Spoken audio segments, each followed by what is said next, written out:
पुण्यात्माओं, सौभाग्य आपका, आपको ये तत्व ज्ञान प्राप्त हो रहा है। इसको तत्व ज्ञान कहते हैं। तो निष्कर्ष निकालना जाओ सारी कथाओं का। ये जड़ी बूटी तो सबने पता था, या तुलसा है या फलानी है या है, तो उनकी जड़ी उसका जो औषधि बना वो है वैद्य। तो ये दास है इस अध्यात्म मार्ग का वैद्य, और जड़ी बनाकर भगवान डर गए थे सतनाम और सारनाम की, जो आज दास के समझ में आ गई। और उसका परिणाम आप देख रहे हो। लाखों लोगों का रोग नाश हो गया, घर में वृद्धि होने लगी, सन्नी संतान को संतान मिल रहा है, रोग निरोग हो रहा है। और फिर ज्ञान ऐसा प्रबल आत्मा को गदगद कर देता है। अपने आत्मा धर्मदास जी को परमात्मा ने तो थोड़े उदाहरण दिए थे दास ने, क्योंकि वो तो भगवान थे। अपने बारे में कहे तो ना समझ में आओ, इसीलिए एक गुरु की, एक दास की आवश्यकता होती है जो आत्मा और परमात्मा का मिलन करवावे। तो ये दास है इस विश्व में परमात्मा से मिलाने वाला, सच्चा ज्ञान बताने वाला और काल के बंध से छुड़वाने वाला।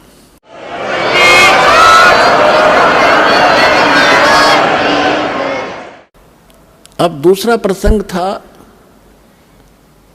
प्रसंग था धर्मदास जी का कि भगवान श्री कृष्ण ने सुदामा जी के 2 मुट्ठी चावल खा के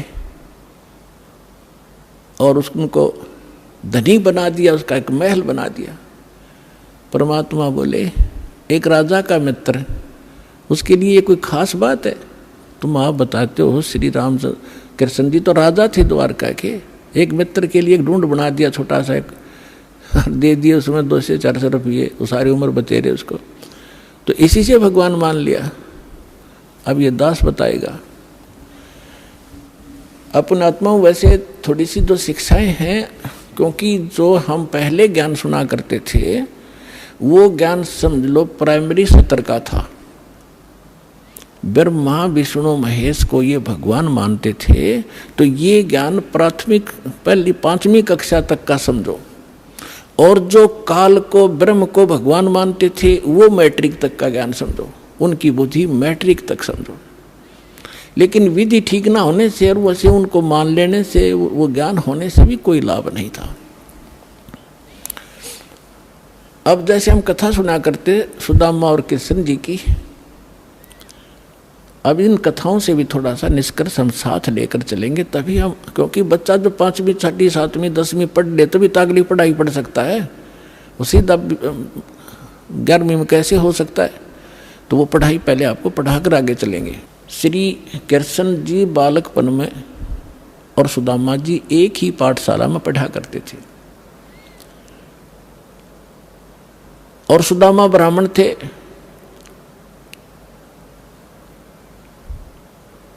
और ब्राह्मण भगवान से के ज्ञान से अवश्य परिचित होते हैं। उनको ये मालूम होता है कि जो जैसा कर्म किया हुआ है वैसा ही फल मिलता है। सुदामा और कृष्ण अपनी शिक्षा पूरी करके अलग अलग, वो द्वारका के राजा बन गए, वो अपना एक ब्राह्मण, गरीब निर्धन ब्राह्मण था, 3-4 बालक थे, निर्वाह बिल्कुल नहीं चल रहा था, कई बार तो भूखे रह जाते थे, बच्चे भी रोया करते थे रोटियों को। अब सुदामा गणा निर्धन था। उसकी पत्नी बहुत बार कहा करती थी कि आप कहते हो श्री कृष्ण राजा हैं, वो मेरे क्लास फेलो थे, तो क्लास फेलो की तो क्लास फेलो गणी इज्जत करा करें, आप जाओ कुछ धन मांग ले, आप तो ब्राह्मण हो। सुदामा ने कहा ब्राह्मण का काम मांगने का नहीं होता, भिखारी का होता है। मर जाऊंगा पर मांगूंगा नहीं। लेकिन उस मिश्राणी के घड़ा कहने से, बार बार कहने से वो विवश हो गया कि चल या कहती हो तो मैं चला जाता हूं पर मांगू कति नहीं।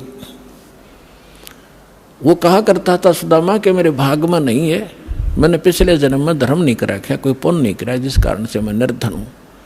अगर मुझे धन मैंने दान किया होता मैं निर्धन नहीं होता, और आज मुझे ज्ञान है तो मेरे पास धन नहीं, मैं तो दान कर दूं। अब जब वो चलने लगा, जैसे आज आप जी भी जाते हो कि रिलेटिव के पास, मित्र के पास कुछ फल ले जाते हो, तो पहले कोई कसार ले जाया करता था, कोई चावल भून के ले जाता था।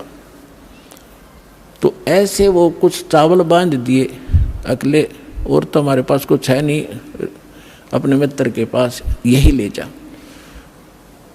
और फटे पुराने कपड़े जैसा भी है वो वहाँ चले गए। अब श्री कृष्ण जी ने उसकी हालत देखी, पूछा कि आओ मित्र, बहुत दिनों में मिले और क्या हाल है परिवार का। तो सुदामा जी ने कहा, जी ठाठ है, भगवान की दया से कोई कमी नहीं किसी वस्तु की। लेकिन वो तो समझ गए थे, जिसी बालक थोड़े थे श्री कृष्ण जी, 3 लोक के मालिक हैं, वो समझ गए कि तो दुखी गणा हो रहा है। 7 दिन रखा वहीं पर कि बैठो, नहाओ धो, रोटी खाओ, अपने हाथों उनके शरण धोए मित्र के। अब 7 दिन के अंदर विश्वकर्मा को बुलाकर वहाँ महल बना दिया, पीछे थे, धन दे दिया, एक मेरे मित्र के पास भेज दो और उसको आजीवन धन दे दो। अब उधर से सुदामा जब चलने लगा, 7वें दिन के मित्र में जाता हूँ, बच्चों की याद सता रही है। अच्छा जाइए, उसके कपड़े सफ़ेद बढ़िया बनवा दिए, दौड़ वो बना दिए उसको। लेकिन चलते समय भी ये नहीं कहा कि मैं कुछ लेने आया था। लेकिन मन में दोष जरूर आ गया थोड़ा सा कि काहे का मित्र है, इसको नहीं पता मेरी क्या हालत थी, और मेरे से पूछा क्या हाल है, इसको खुद सोचना चाहिए था। ये इतना दोष आया था। रास्ते में क्या हुआ कि बदमाश लोगों ने देखा कि वो सेठ आवा है, अच्छे काचे कपड़े पहन रहा है, नए नए, उसको जाते ही पकड़ लिया। वह कपड़े भी उतार लिए सारे, जेब में कुछ था ही नहीं, वो उठा ले गए। अब फिर उसके मन में आई कि भाई गलती करी मैंने, मित्र का की आलोचना करी, जिसकी सजा मुझे ये मिल गई। क्योंकि हम भगत आत्मा इसी हिसाब ला लिया करन तुरंत। तो अब लंबी कहानी ना कहूँ, दास उसने आकर देखा कि महल बना है, बड़ा खुश हुआ, लेकिन मांगा नहीं। इसको ब्राह्मण कहते हैं। अरे ये ब्राह्मण इतने दर्दे तेरे न्यू हो जाएगा, तेरे पर करड़ाई आने वाली है, ये कर दे, फलान कर दे, श्राद्ध निकलवा ले, मेरी दक्षिणा इतनी दे दे, ये ब्राह्मण नहीं है। अब देखो, एक तुम भगवान मानते थे श्री कृष्ण जी को, विष्णु जी को, विष्णु ही श्री कृष्ण मानते हैं, और उन्होंने कितनी सहायता दे दी सुदामा जी को। एक मकान बना दिया छोटा सा पक्का, और एक जीवन का निर्वाह भी दे दिया। ना तो मोक्ष श्री कृष्ण का और ना मोक्ष सुदामा का। अब उस समर्थ परमात्मा ने क्या दिया, एक तैमुरलंग नाम का एक लोहार था मुसलमान धर्म में, और वो बहुत निर्धन थे, भेड़ बकरियों का पाली जाया करता था, साहूकार लोगों का। उससे उस समय ये नोट नाट नहीं हुआ करते थे, बस दाने दे देते थे, कणक दे देते थे आपस में। तो जिससे वो 2 माँ बेटा थे, पिता की मृत्यु हो चुकी थी। इतना निर्धन थे कि बस हैंड टू माउथ ही थी। उसकी माता बड़ी भाग्यवान थी, बहुत धार्मिक व्यक्ति की थी। कोई भी रास्ते चलता व्यक्ति आ जाता था उसके घर पे, खाना खाए बिना जान नहीं देती थी। कई बार तो ऐसी स्थिति देखी है उन्होंने कि अतिथि आ गया, तैमुरलंग के संस्कार बढ़िया बने हुए थे, और माँ ने रोटी बनाई, घर में एक अतिथि की रोटी थी, उसी अतिथि को खिला के स्वयं दोनों माँ बेटा भूखे सो जाया करते थे। ऐसे संस्कार उसके अंदर पड़े हुए थे। और ये पिछले जन्मों से परमात्मा के हंस थे तैमुरलंग भी, लेकिन हम बीच में गलती कर जाते इसलिए भटकते रहते हैं। एक दिन तैमुरलंग बकरियां चरा रहा था साहूकारों की, स्वयं पाली बनकर, और जो खाना लेकर गया था घर से वो खा चुका था। अब परमात्मा उसी समय जिंदा महात्मा का रूप बनाकर उस पाली के पास पहुंच गए। तैमुरलंग के पास वृक्ष के नीचे बैठा था, बकरियां चर रही थी, कुछ वृक्षों के नीचे बैठी थी।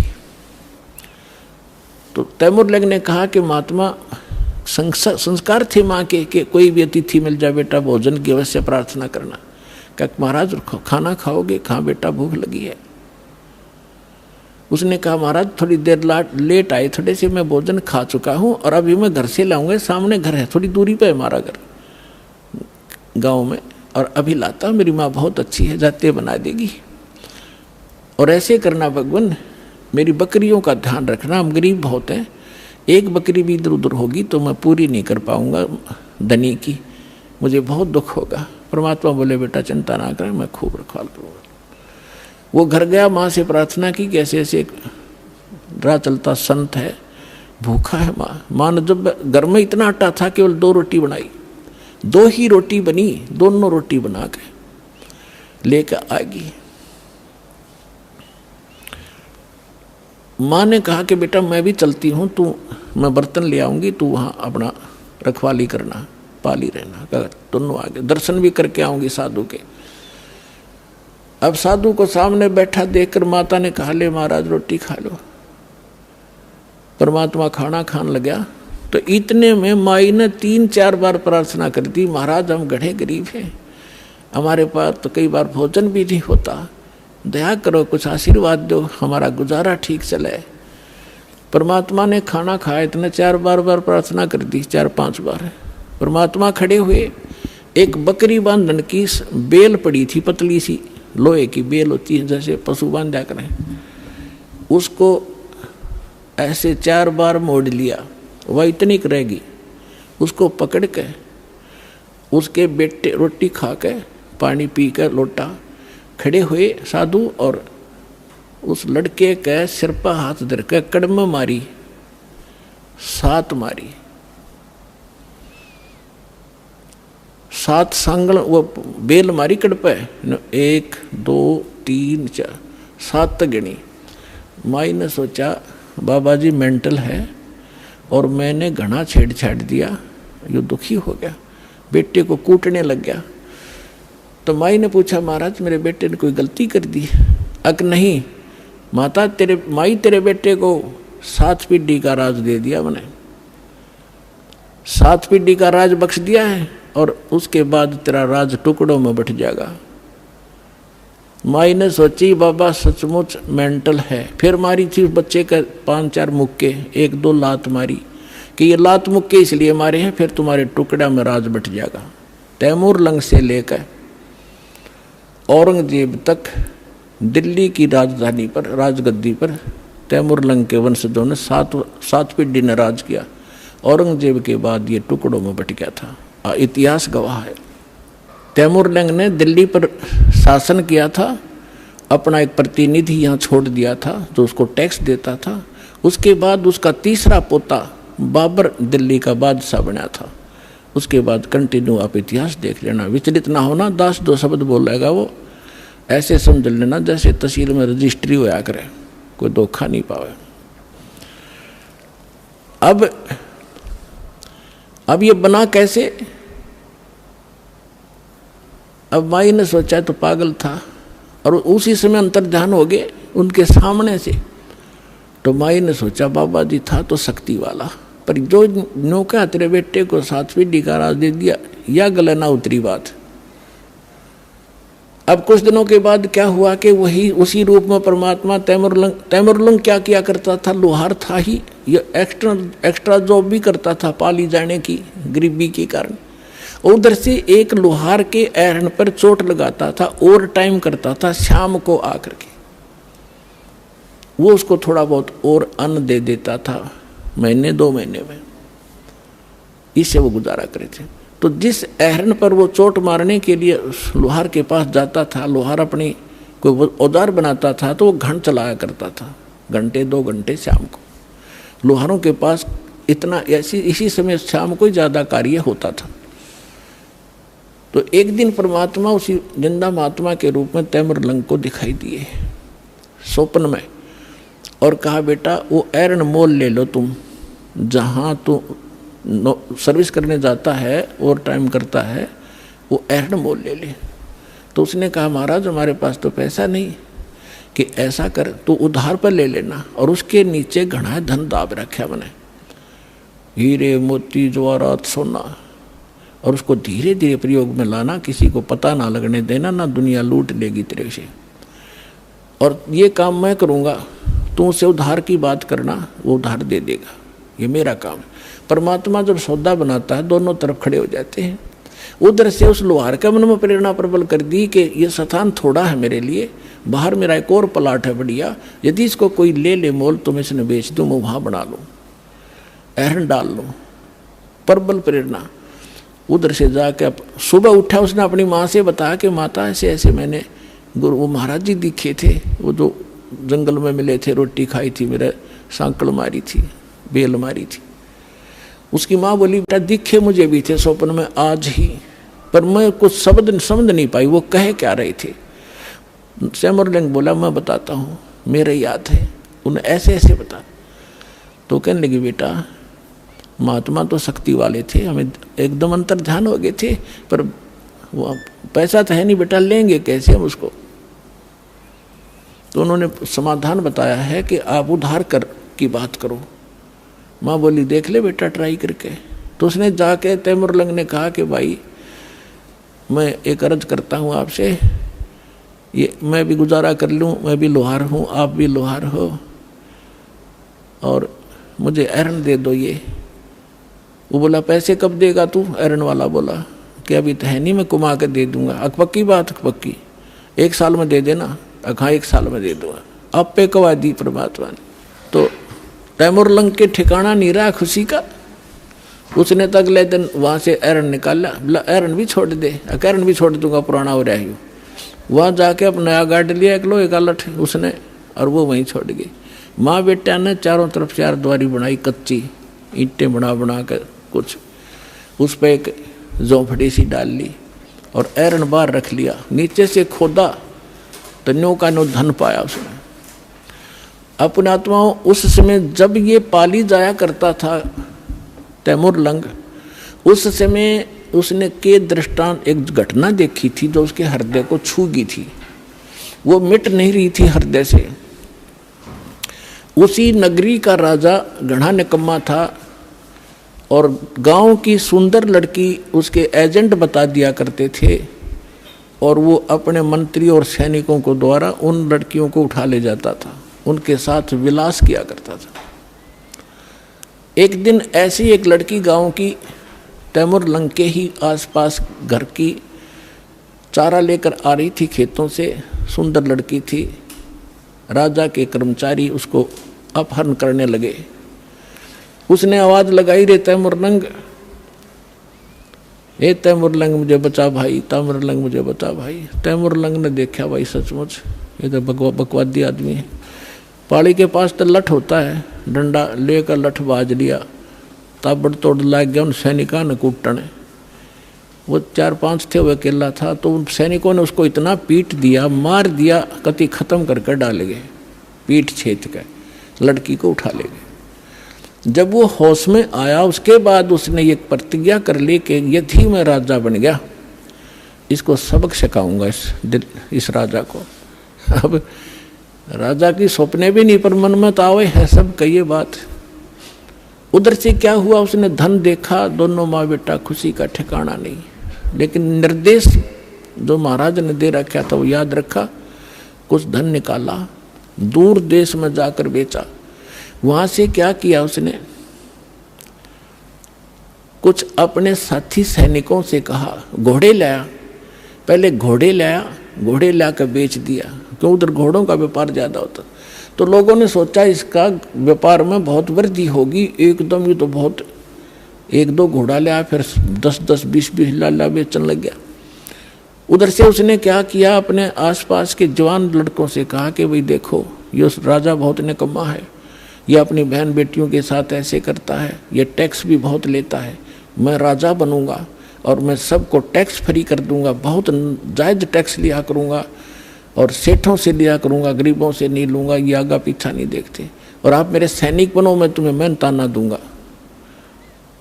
अब लोहार था, लोहार के बच्चे कुछ रिश्तेदारों के इकट्ठे करके जंगल में तलवार बनाने का कारखाना बना लिया, ढाल और तलवार, और घोड़े ले आया, सेना तैयार कर ली।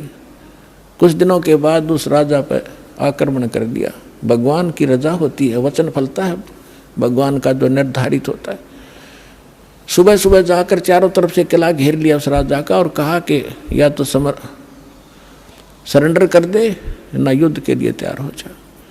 अब राजा ने कहा कि सैनिकों, वजीर देखो क्या है, क्या हो गया। वजीर ने ऊपर चढ़ के किले पर देखा कि बाहर इतनी सेना खड़ी है राजन, अपना सरेंडर करने में हित है। 500-400 सैनिक थे, दिखे 5000। परमात्मा की रजा, समर्पण कर दिया राजा ने, सरेंडर कर दिया, वो राज प्राप्त किया।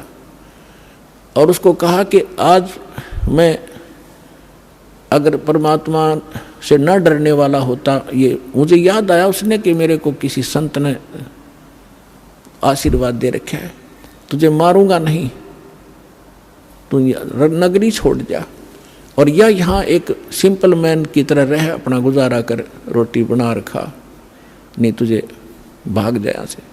जैसा भी उसने उस पर कब्जा किया, फिर दूसरे राजा को कहा कि राजा अन्यायी थे, नालायक गणे हो गए थे, तो एक दूसरे को ऐसे काबू करता करता वो तैमुरलंग यहाँ पहुँच गया, दिल्ली का बादशाह भी बन गया, दिल्ली को भी अपने अंतर्गत करके वहाँ एक नुमाइंदा रख दिया उसने, ये इतिहास गवाह है।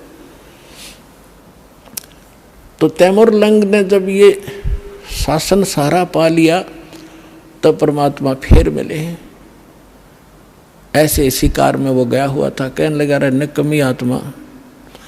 वो बैठा था तो वहाँ उसने बहुत सुंदर कपड़े पहन रखे थे तैमुरलंग ने, बहुत, यानी 2.5 रुपये की कीमत थी उसके पूरी ड्रेस की, उस समय के 2.5 और आज के 25,000, ये समझ लो।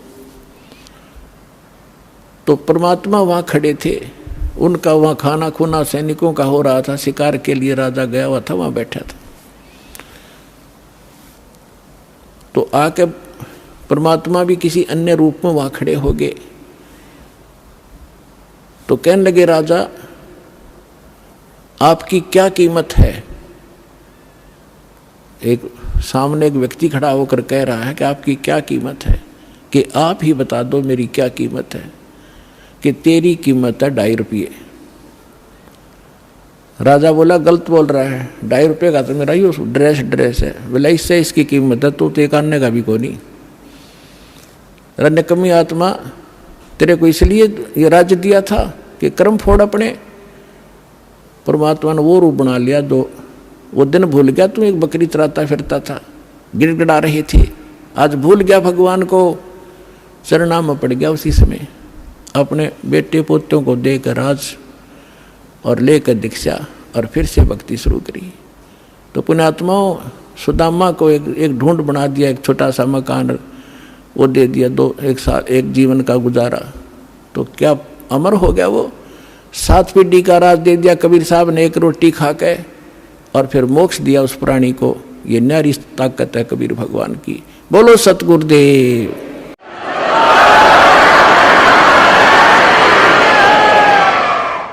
समर्थ का शरणाग हो, रंग होरी हो, कदे न हो एकाज राम रंग होरी हो। कि ऐसे समर्थ की शरण प्राप्त करो, यहाँ रहोगे तो जब तक मौत से रहोगे कोई आपत्ति नहीं आने देगा, यदि मर्यादा में रहे, और सतलोक जाओगे सदा का सुख हो जाएगा। बोलो सतगुरुदेव।